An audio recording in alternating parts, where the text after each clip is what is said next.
So our next bottle of rum that we'll be sipping on is the Bacardi Gran Reserva Ron Años. 8 year? 8 years. 8 years. Años. 8 años. 8 años. 8. All right. So this is a Puerto Rican rum. This one in particular is not. Is that? It's not. It's a rum from the Bahamas. Okay. And so Bacardi had 4 distilleries. They had, at one point, their biggest one is in Puerto Rico. They make like 87 or 86%, around 80% of the rum in the world is made in Puerto Rico. They have a distillery in Mexico. They have a distillery in India. And then they used to have a distillery in the Bahamas. Mm-hmm. And in Bahamas, they were making the Bacardi 8. And they closed down that distillery and brought all the batches to Puerto Rico. So there's tons of rum still being from Bahamas, originally from Bahamas, being aged in Puerto Rico until they make their numbers. Something really good is that in Puerto Rico, it is a law that if you put a number to that bottle, it has to be a minimum of that age. So there's something interesting about rum. There's no standards around the world, right? There's no law, and that there's like, and some people say, oh, it's 15, but maybe it was just a little drop of a 15 little it's a blend, right? And they say a blend, right? But in the States, there is a minimum of how much rum you can of like the minimum of age of rum. And there's a couple of rules. They don't need to actually follow that because it's not Puerto Rican rum. It doesn't say Puerto Rican rum. If I'm not mistaken, I've heard that once the batch is over, it's going to be converted to Puerto Rican rum, right? So we'll see. We'll see how it tastes.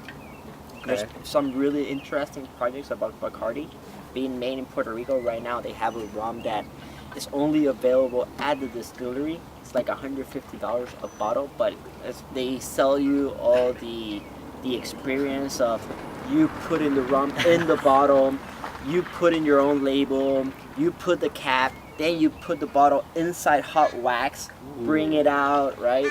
And then, and wait, you forgot to drink it. I didn't think about that. They give you some so you can, of course, taste it. I'm sure they gave you before. And it's really good. And the reason why is that that rum is aged in, certainly, most of the Bacardi rums are made in ex-bourbon barrels. But this one is aged also for a short period of time in another, I think it's sherry oak barrels. I'm not mistaken, don't quote me. I had the experience once. I was with Willie, one of the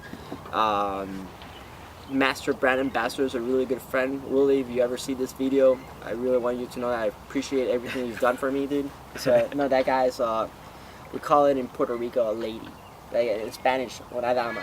And that means like, he's been like, above and beyond nice, right? Okay. With all his power and knowledge and celebrity, he's always there for you, right? And he takes the time to teach people, and he's been the one who taught David Sid, Juan Coronado, who are right now one of the 2 most important people in Bacardi as brand ambassadors, global brand ambassadors. So, let's do a cheers really quickly for Willie. Willie, this is for you, man. Salute. Salute.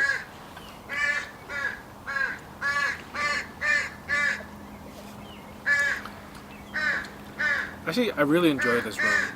Before the Bacardi 8, I always known Bacardi to be a mixing rum, and they've ruled the mixing world. They have so many expressions. Of course, the best ones are the ones that say Puerto Rican rum. And then, I'm just joking, but of course, from Puerto Rico. I'm from Puerto Rico, and for every rum bottle that says Puerto Rican rum, that means that they go into a program, a tax benefit program that really benefits our island, especially that we're in such an we need money, and everybody sees this on the news, and the rum industry brings in around $400 million a year to our little island. And so big respect for the Bacardi, right? Because they're one of the biggest ones. And so they have the silver, which is a Puerto Rican rum. Then they have the gold, which is also Puerto Rican rum. Then they have a dark rum, which is also Puerto Rican rum. So I'm not that sure, but I think it is. And then they have Reserva Añejo, which is the one that now is available everywhere, but originally was the only bottle available in Puerto Rico. It became very popular, and now it's almost everywhere. Right. What kind of rum is that? Reserva Añejo is a blended, but for a couple of years, right? It's Okay. And then they did Ocho Años that's been on the market. And again, the ones that are Puerto Rican, because Mexico has their rums as well, and India has their rums as well, and then they did the Facundo Bacardi line, which is another whole different portfolio, which is it's 4 expressions, and it's quite very interesting. But this Bacardi 8 that we're trying right now, it's good. It's a little bit dry, and I'll tell you why. Spanish wines are Spanish style rums. I said Spanish wines. The Spanish style rums are dry. That's like the whole essence of the concept of Spanish style rum. It's gonna be a light rum, dry rum, and I don't know the reason for that, honestly. I should. But it's all about the cocktails, and I imagine it's all about the cocktails, right? Daiquiris are born in Cuba. Cuba Libres, right? Ramen Cokes or mojitos, right? The stories behind daiquiris are a really cool story, and both Cuba Libre is another really fun. We'll do it on another video. We'll talk about it. We'll have to talk about those stories. I'm excited for those. It's interesting that you said a Spanish style rum comes out dry, because the initial note that you get when you sip this is very dry. It is, and then it kind of just stops, and then you have a slight spiciness to finish it off. Yeah. But then you still get the caramel. Something, if I'm not mistaken, something that the Facundo Bacardi wanted also to look into rum was a scent of almond, which I'm still working on it, right? I don't get it like in a raw almond, but if you get almond extract, sometimes you get that. I'm still working on it. It's something, I'm not a good example of a Ramelier or something. I've actually never just smelled almonds, so No. I don't quite know what that is. Right? I kind of just want to go home and crush some almonds and take a sniff. So this rum is very reasonable, especially for an 8-year aged rum. It's very reasonable. You can usually find it between $20 and $30 US. That's and amazing. It is very amazing. For the quality of this rum, you can easily compare it to one that's between $30 and $45, in my opinion. Absolutely. Yeah. So let me share another thing. Yeah. I don't know if so in the Caribbean, as you get closer to the equator, it's hotter, right? So a rum, at least in Puerto Rico, 100% in Puerto Rico, that is aged, and it says 8 years. The barrel is aging there in this uncontrolled temperature room, which is one of the standards of Puerto Rico. And this might not be it, right? Because this is a Bahamas rum, and so. But in Puerto Rico, it says you have to age a barrel in uncontrolled room. That is, could be cold one day or hot one day. Okay. It's always hot in Puerto Rico, which is So there's no beautiful. AC. It's just No, it's completely controlled, right? So the evaporation process, which is called the aging process, also known as the evaporation, also known as the angel share, right?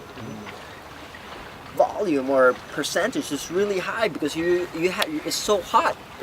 There's humidity, which helps a lot in the rum. There's humidity, there's heat, the evaporation is high. So imagine an average could be from 6 to 8% evaporation per year. That's a lot. So that's the difference of a rum in the Caribbean to a Scotch made in Scotland that is always freaking cold, and their evaporation rate is like 1% or 2%. so they can last forever.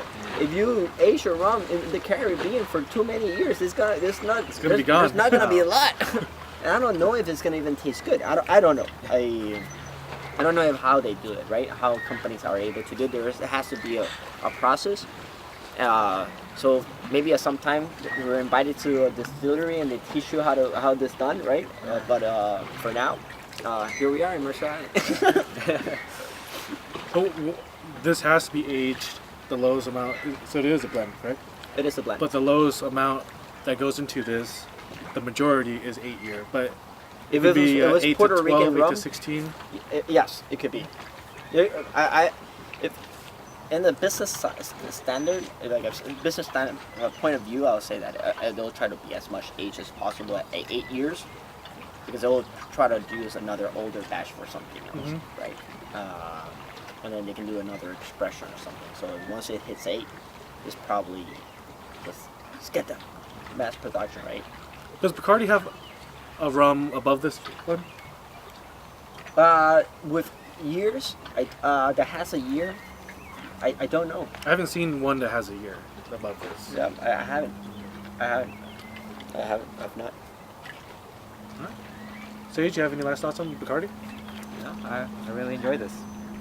You know, the very last drop smells like Coca-Cola to me. It smells like caramel, like to me. Yes. Yeah. Caramel. And Coca-Cola. I Coca-Cola? got them You both. get the Kind Coke? of, get the Coca-Cola I got them now. both. Thanks for it. I would not have ever thought about that. Alright, why don't you pass over the water? All right.